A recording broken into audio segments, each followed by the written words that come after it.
tell you about a man who had a business that he took to the world because he could figure out problems.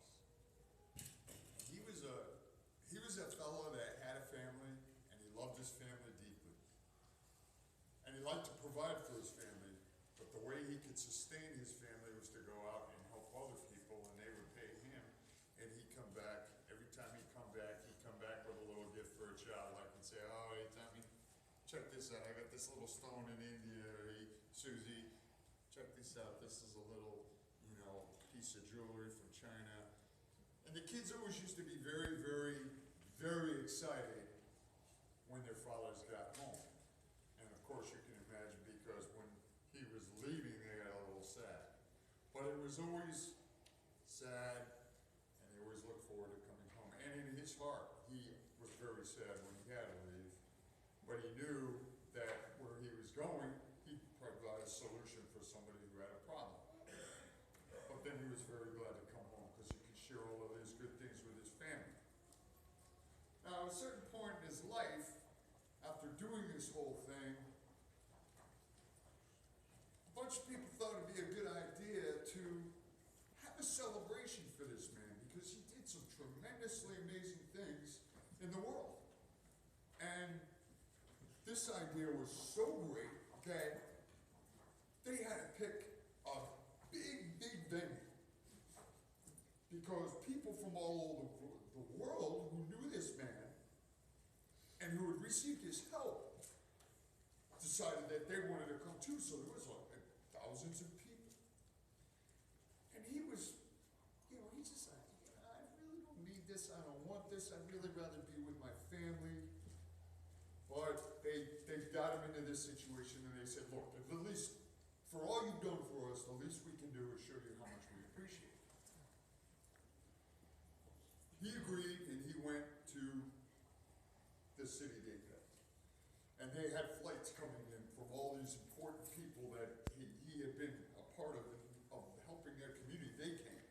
And they all sat down and they all celebrated. They got up and they told stories of what the man did, solving problems with providing water or bringing like a building for a hospital or a school or everything else. And he kept looking at his children while they were all doing this. And he looked at his wife, and they were all, very shocked by what was going on. It was all news to them, because all they knew was Dad was leaving and he was coming back.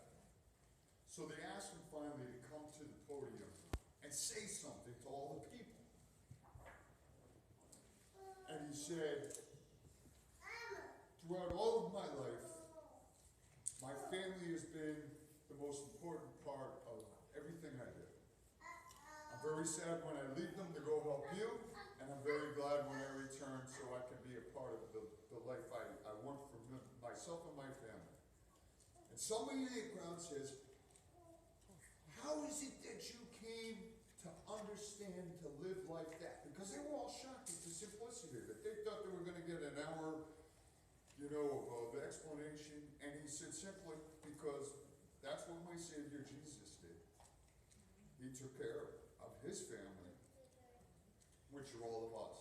And all I can do is the same thing for my home. And he quietly got up, walked over, grabbed his family and hugged them. And the crowd was silent until somebody in the crowd stood up and did what? Amen, they said. Praise Jesus, they said. And the whole crowd started to applaud that for this man's one work. So, in your life coming, whatever you do, make sure that it's done for who? Thanks, big kid. I was expecting the middle kid over here today, but all right, so remember that. One man, he had an entire life of helping people, and the one thing he said when everybody asked him what his motivation was what? I did it for Jesus. That's why we're all here, right? We want to know more about Jesus. That's why you're all here learning about it. We're supposed to be teaching you about it. So, somebody asks you when you don't know, the best possible answer is say, Jesus said so.